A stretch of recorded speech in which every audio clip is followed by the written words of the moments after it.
First of all, thank you everybody for being here. My name is Chris Simmons. I'm with the Vascularity Foundation, and I'd really like to take this opportunity to thank Medtronic and CMR for being here. It's the first time that we've organized sponsorship at this event. Thank everybody for being in the audience. And we really appreciate the contribution from industry, because we do think that actually industry should also be part of the conversation. It's my privilege to be standing here. Thanks to Dr. Mahendra Bhandari and the Hugo Medtronic team to give me an opportunity to share my experience on Hugo robotic assisted system.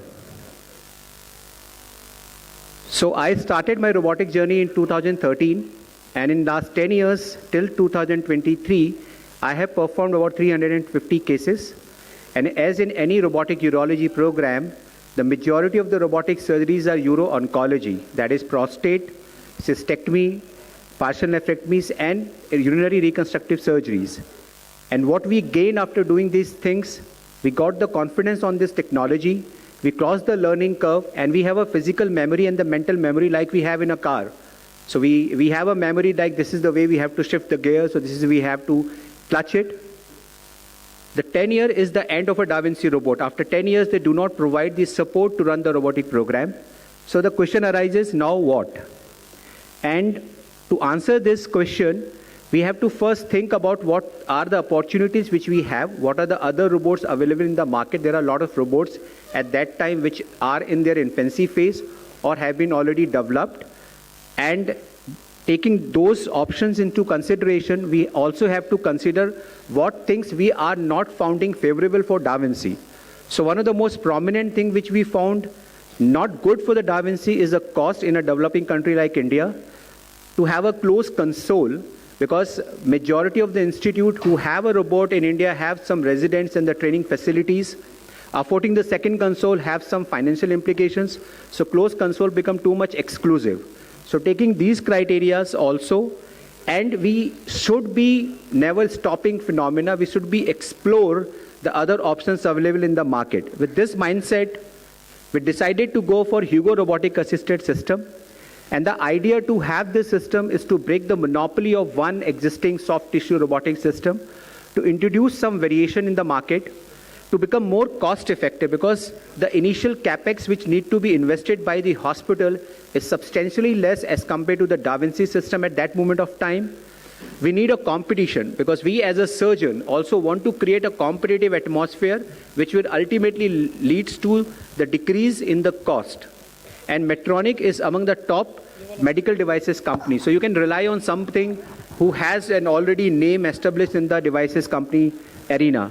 So in April 2023, we have the first major installation in Asia Pacific region in my hospital, that is Sir Gangaram Hospital. And we shifted from Da Vinci to the Medtronic. On 6th of April 23, we did our first case. And to check the efficiency of this new system, the first case which we have posted is a salvage cystectomy. Now, salvage cystectomy, any urologist must be knowing, is the most difficult, complex, minimal invasive cases in urology, because you are doing after radiation and chemotherapy. I kept this case purposefully because I want to test this particular system on the most complex thing. And I have an option at that moment of time to go to the Da Vinci or to do the open surgery if required. But to my surprise, with whatever knowledge I gained in last 10 years with Da Vinci, I was able to complete the whole surgery in 7 hours with a smooth intraoperative course with normal function and oncological outcome. And what it made us to believe that with Hugo robotic assist system, we can do something, it is effective, and there is no major learning curve for existing robotic surgeons. With this experience till this February 2025, about 15,000 cases has been done worldwide. In India, about 1,800 cases. And in Gangaram Hospital, we have done about 20 to 25% of this all India cases.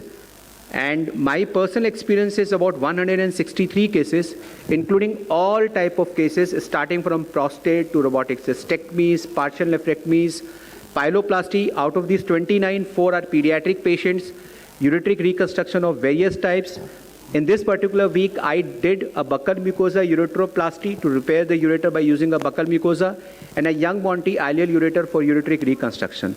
So I have used this particular system on all the indications which you are already using by using the Da Vinci system. And in all these cases, we never need to convert any case because any technical failure. So we need to convert a partial nephrectomy into a radical nephrectomy because the tumor is inaccessible. One adrenal tumor, it is too big to be taken out, too much fibrosis is there. So we need to convert it because of the surgical reason, not because of the technical or machine reason. In my experience from Da Vinci to Hugo, what I learned, first, I always use the similar port position which I used to use for Da Vinci. So say for example, this is a radical prostate thing. The port positions are just a copy of what I used in Da Vinci. So even I'm using a different system, but I can use the same port positions for all my procedures, whether it is pelvic procedures or whether it is a kidney procedure.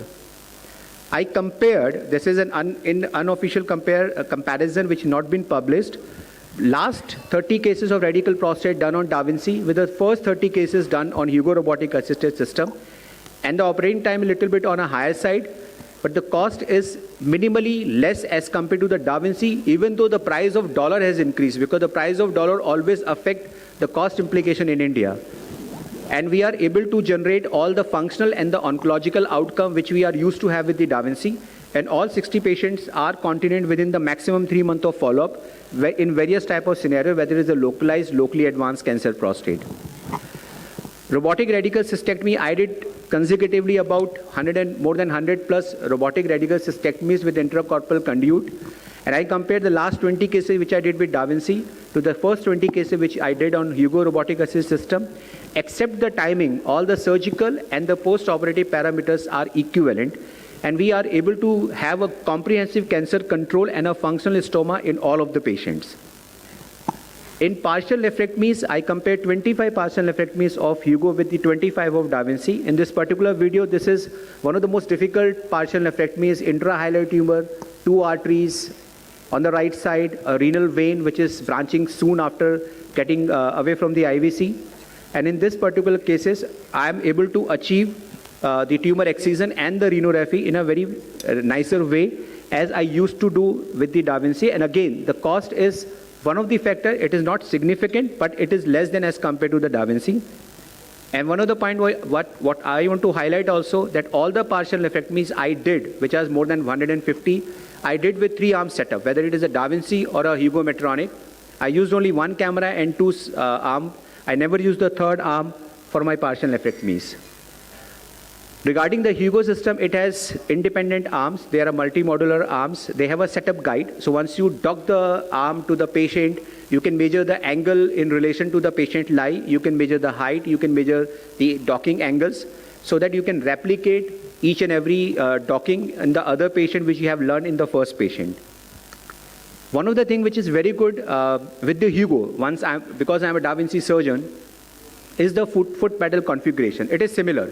It is more like whether you're driving a Mercedes or Audi or BMW, the clutch and the acceleration configuration is similar. So do not need to have a foot memory different from what you are already having. Regarding the grip, the pincer and the pistol grip, both are, for me, it doesn't matter, because in both these things, your thumb, index and the middle finger works. So whether you are doing with the pincer grip or pistol grip, it does not make any learning curve to a person who is already being a robotic surgeon and translating them into a new system. One of the good part which I personally feel, initially I was very apprehensive about the open console of the Hugo as compared to the closed console of the Da Vinci. But once I start using it, I found that open console is a better thing for 2-3 reasons. One, it provides a high definition 3D vision, and it is very easy for proctoring and learning experience. In this particular slide, one of the surgeon is doing the surgeries. I am just giving advice. On one side, there is the head of the department, AIMS, Dr. Dogra, who is also giving the advice to the surgeon. My resident is also looking. So 4 people are looking, advising, and learning at same time. I have time when I am operating, and 6 residents are just beside me to learn what I am actually doing. Another thing with open console, that you always have a good communication with your assistant, actually what he is doing, because once you are in the closed console, you are just seeing the monitor, you're not watching what the assistant is doing. And in my institute, I have 4 residents coming every year for the robotic training. So we have to start from scratch to tell them this is position you need to establish, this is the port you have to use for the assistance. So this open console offer an advantage. What we miss, the Da Vinci, it is a more immersive because you are just seeing what is happening inside the patient body. This slide I have taken from one of the presentation in Society of Robotic Surgery conference in Orlando, that every inch of forward head posture increase the weight of head by 10 pounds. So when we are doing on Da Vinci or any system which is a closed, we are fixed position with the head down positions. Now though, now with the Da Vinci S, they have come up with a configuration where you can adjust as per your liking. But if we compare with the XI, it is more ergonomics to do a surgery on an open console because you can sit in any way you want. You can move any type of movement, you can do whatever you want to do. These are the two comparative video. On one side, on the right side is the Hugo and on the left side is the Da Vinci. Now it's when I started operating with Hugo, I never felt any difference because the liking of the instrument, the look of the instrument, the feel of the instruments are very much similar. And on top of it, the Hugo provides 520 degree of instrument rotation, and it is, as I said, it is a cost-effective method marginally, whether it is a capex and whether it is a maintenance cost.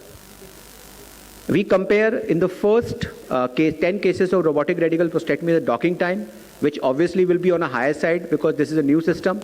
Though there are 3-4 arms which you have to configure, bring to the patient's side, but if you have 2 assistant OT technicians with you, the docking is now comparable to what we used to have when we are using the Da Vinci system. This is very good paper. I just want to know what exactly meant to me when I changed from one system to another and how can I objectify it. So this is called surgical task load index. It is basically made once you do a technical differences in a surgery, whether surgical point of view or a tool point of view, which includes mental demand, physical demand, temporal, task complexity, situational stress, and distraction.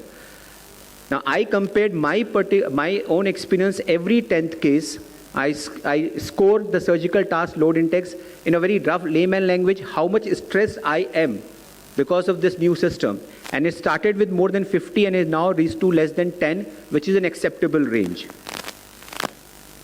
This is one of the factors that Hugo is a surgical platform. You cannot just do a robotic surgery with it. You can do a 3D laparoscopic surgery and an open 3D. Open 3D, they do not market it, but I used it in varicocele. I'm not very comfortable using a microscope, so I holded a camera on one single arm. So I used just one arm, and with the glasses, I can see on the screen, which is used for the open console. So I can do any microscopic surgery by using a robotic platform.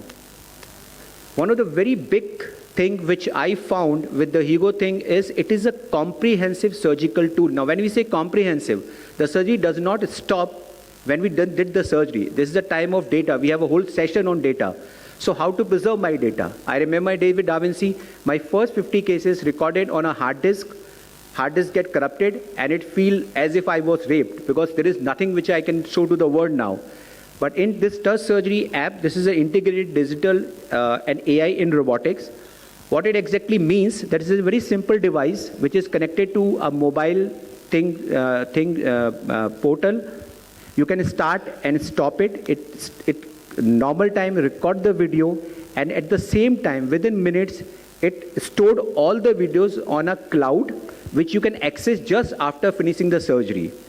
And during the surgery, it has a principle to just save the patient and the staff privacy. As soon as camera is outside the human body, everything gets blurred. So what we are getting, that we are getting more like a Google Photos or an iPhone photo library, which is my library. So now I can have my surgical library on which annotation has been done on an AI based. I can analyze my workflow, what I did in the first case, what I have did in the 100th case. So it's a very good learning experience. I can share or collaborate it to my editor or to my colleagues. Now we have a touch surgery live streaming also. For the live streaming, we used to need a lot many things, a camera and all those things, a lot of wires. It's a portable system which can be moved within the multiple ORs, and it can be seen by using an iPhone or an Android phone. So we have a TER surgery app which is not only store the data, which can analyze the data, we can use the data at any given moment of time. I can use my data standing here and can tell you what I did in my first case. And it also provides an opportunity for the live streaming, for which we do not need to have any sophisticated wires and all those stuff. The system upgrade, there are short-term upgradations like live streaming, which is available right now, ICG, robotic ligature. On a medium term, all the Medtronic guys says that they will integrate the robotic staplers. They have some additional instrumentation raised, AI and analytics in digital surgery tool, and on long term, they want to expand into other indications. Right now, it is not being used for thoracic surgeries, for example, and making Carl Storch strain instrument compatible with the Hugo thing, so you have a variety of instrumentation available for the surgery. What we don't like, with any new system, there must be a time when you don't like the system. One, they have a long arm. Long arm means less space for assistant to work, and to avoid it, you need to make your movement very gradual and very small. Diathermy need activation before action, which introduce frustrating intraoperative pauses. Restricted choice of instrument as of now, unknown causes due to more than normal alarms. They want to make it safe. So every time you do something different from the normal, it alarms and it just pauses you. So what message I want to give with my experience that on Hugo robotics assisted system, surgeon can replicate all the functional skills for urological surgeries as on Da Vinci with similar operative and post-operative outcome. But one of the challenge is adapting from one system to another. I just Googled it, where the robot word came. It was first coined in 1920 in a Czech play. The Czech play names forced labor. So it is a forced labor. And we are the masters. So whether we have a Da Vinci with us, or whether we have a Medtronic with us, or any other system, it is ultimately the surgeon who has to perform the task. So we are the masters, slave can be anybody.